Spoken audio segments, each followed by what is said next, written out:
But broadly, I think, the learnings, if I were to look back, definitely at last year, but even going beyond that, were really broadly kind of divided into three things, right?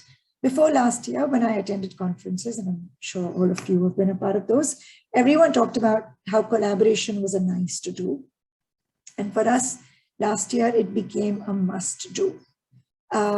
So the approach that we took last year is collaboration first, partner first, forget everything else, right? And that came because the crisis was so urgent that whether we were supporting healthcare workers or sanitation workers or entrepreneurs, it was that individual who was far more important than anyone else. And so while, for example, we as an organization from a top line perspective grew 2.5 times, the number of employees increased by maybe 4 or 5 in the course of the last year. And our funders would keep asking us to say, how are you going to manage all of this? It's not just money, right? But it's complexity, it's how many partners you've seen, 45 in one, another 40 in the other, if you include sort of every other solution provider, to manage, 80, 85 partners. And this is in addition to a lot of the other CSR work that we do, right? And we're a small team of about 75, 80 people. I think the fundamental shift was us saying to our teams that if you can find a partner to do this, find a partner, don't do it by yourself, right? Change your entire mindset, your strategy, your structure to ensure that you're being partner-led. So the clear directive to the team was everything that we do with best-in-class partners. There is no question of anyone doing it in-house. The second is that the strategy is partner first. The third is our KRAs changed. So it was no longer, what you were doing as ordinary part of business. It was how many partnerships did you facilitate? What's the quality of the partnerships? Were you able to co-create new interventions, new designs? Is the partner happy with you? Were you able to integrate this with what the partner was doing? So even the nature of what we were assessing and expecting from our teams fundamentally changed and changed very quickly. Our narrative of impact was no longer just money that we were raising, but it was how much money are we getting to people? Is it adequate for them? Are they delivering impact? So the narrative of impact itself was very different, right? Team members were recruited, those that had a partnership first mindset, because there was no time. So last year, we actually were one of the few organizations who brought back, so 10 of my employees who had left Samhita and had gone to Columbia and Michigan and Harvard and wherever else, all came back. And they were the ones who were really leading from the front because they understood this partnership mindset and were able to roll with it very quickly. And then the last one was, and this was a direction given to our finance and compliance teams to say, yes, we are a nonprofit and we are FCRA and CSR and compliant, et cetera, but begin work, like trust your partner, the paperwork will come.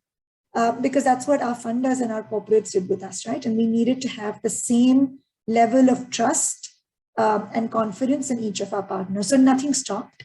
Everything just sort of carried forward. I do want to talk about this one incident, which is this was in April. The lockdown had been announced. A friend of mine, who runs a startup, called me up at 11 o'clock and he said, I have another friend who runs a fintech like NBFC. And he's willing to, he today has a database of 300,000 migrant workers. Do you want to talk to him? And I said, sure. So I speak to my friend at 11. I speak to Nikhil, who's the founder of Super Money at 12. Nikhil tells me he's been working with all kinds of truck drivers, Uber drivers, etc. He has a great database of migrants that we could potentially support. So I speak to him at 2 o'clock. I'm speaking to a client about something completely different. And I tell the client, look, would you be okay with us doing like a direct cash transfer to migrants who need support? By 4 o'clock that day, I had my first 1 crore commitment. In the next couple of days, we supported 33,000 migrants. Now, none of this would have been possible if we didn't have this sense of urgency, but a sense of how do you quickly create these partnerships and how do you bring people together? The second thing I want to focus on is just aligning with partners, right? So when we spoke to a Seva or a Mandeshi or a Pratham or a Vritti, etc., none of them are small organizations. They're all many, many times bigger than us and far more experienced. And so what we wanted to do was everything that we are creating, we co-created with them, right? And we wanted to ensure that this was right for their communities, their field staff was going to be vested in this aligned with their processes, it aligned with their values. And we spent an inordinate amount of time actually customizing it. Ditto on the corporate front. When companies wanted to fund people, we said, okay, you tell me who's part of your ecosystem. Let's make sure that we are addressing their needs. So this is a constant criticism we get from all of our funders to say, why are you customizing? If you didn't customize, if you standardized, you'd grow so much faster. And for us, it wasn't about growing faster. It was doing the right thing and doing it with the right people, building a foundation of trust. The second is really that we designed, whether it was a returnable grant or the pay for performance, the digitization support, in a way that it fit within what our NGO partners or our solution partners were already doing. So I'm just going to give you a very quick example. Last year, in the middle of all of this, my teams were talking about the fact that we only seem to be getting our groceries from Kirana stores who were able to use WhatsApp and were able to take digital payments. And we were saying, but what about all of those Kirana stores who have not digitized? I mean, they're going to perish, right? And they did. And so, again, just coincidentally, I was talking to Nachiket Moore, and Nachiket connected me to this entity called SnapBiz. SnapBiz was offering a digitization solution for Kirana stores, but these are the high-end Kirana stores, right? The people who make, 10, 15 lakhs of turnover a month. And I said, yeah, but what about the tiny ones that need to be supported? And so we were able to create a mechanism with SnapBiz to do three things with small Kirana stores. One, use a returnable grant to actually offer a digitization solution because they didn't want to pay for it. And SnapBiz didn't want to take the risk of going to smaller Kirana stores. So we said we'll use philanthropic money, but as a returnable grant to get the Kirana store to buy into a digitization solution. They can pay back over a period of time. And we gave like a risk guarantee to SnapBiz. The second thing that we did is we said pay for performance. So if a Kirana store is able to do 1 lakh rupee of digital transactions, we'll give him a cash grant. And in addition, we were talking to banks who were more willing to lend to them and FMCG companies who are more willing to push products. So this shift in digitization suddenly opens up a lot of opportunities for that Kirana store. The third thing that we did is partnered with Train, which in turn provided a lot of capacity building support to these Kirana stores. So for 2,250 rupees, we were able to we're in the process of reaching out to 10,000 Kirana stores as part of one pilot. We're doing 100,000 Kirana stores as part of another pilot. These are not partners that we would ever have worked with in the nonprofit ecosystem, right? Kirana stores are a little bit above the kind of communities we normally work with. So we wanted to ensure that this was all plugging into, whether it was SnapBiz or our other partners, kind of business models as well. The third thing is we knew that, when we were raising money from corporates, while we were looking to rapidly pool money together, then there was going to be a sense of sort of logos and egos and is my logo coming first and is mine bigger than yours? And, are my colors showing up more? I mean, this is stuff that we've been dealing with for years. But last year we saw a lot of that getting addressed because the impact came first. But we were also careful to ensure that we were being mindful and ensuring impact attribution depending on what each one was paying for. But ultimately, we were actually pooling a lot of these resources together. So in the SnapBiz example, one funder paid for the returnable grant, another funder paid for the capacity building, a third funder paid for the pay for performance, but all three came together to create this comprehensive solution. And the last is really to consistently recognize and celebrate partnerships, right? None of this would have happened if our partners hadn't done the hard work, right? We were just sort of making those bridges happen. The last thing I want to say, and that's sort of an end to my presentation, is while we were looking to support people, I think we were very clear that the ecosystem mattered.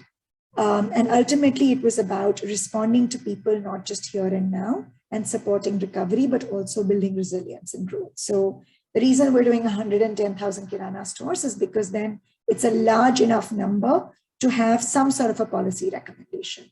The reason we want to support 200,000 micro entrepreneurs is then it's large enough to say something intelligent.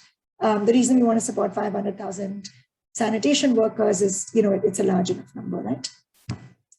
The second thing I kind of want to share is really basically kind of turning constraints into benefits. So we had this moment last year where we had 5 co-funders. Some could do a returnable grant, some could do only a grant, some could only do a pay for performance, and others could only do technical assistance.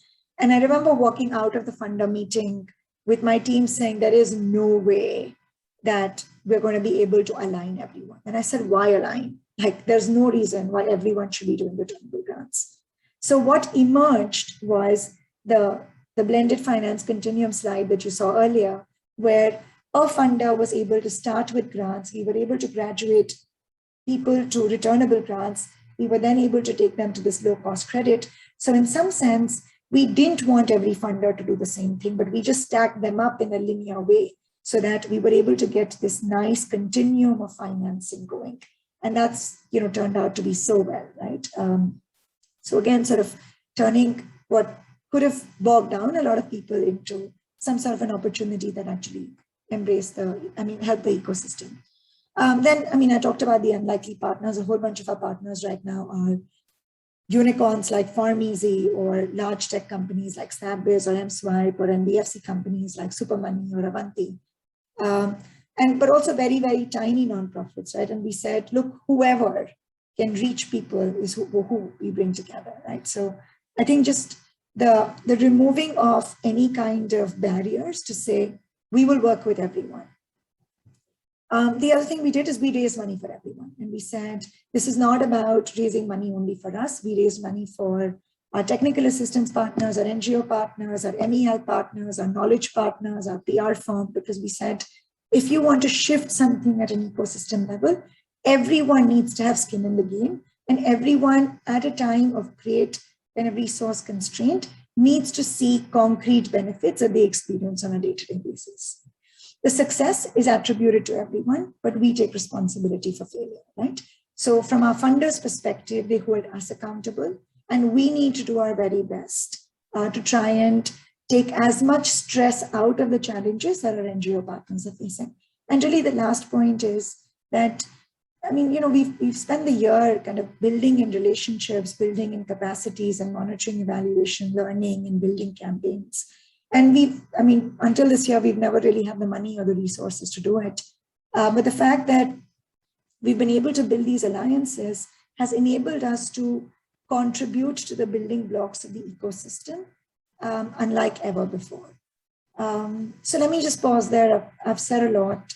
All of this is really based on what we've been learning on a day-to-day basis. But, keen to get your questions or feedback, and I'm sort of eager to help in any way I can.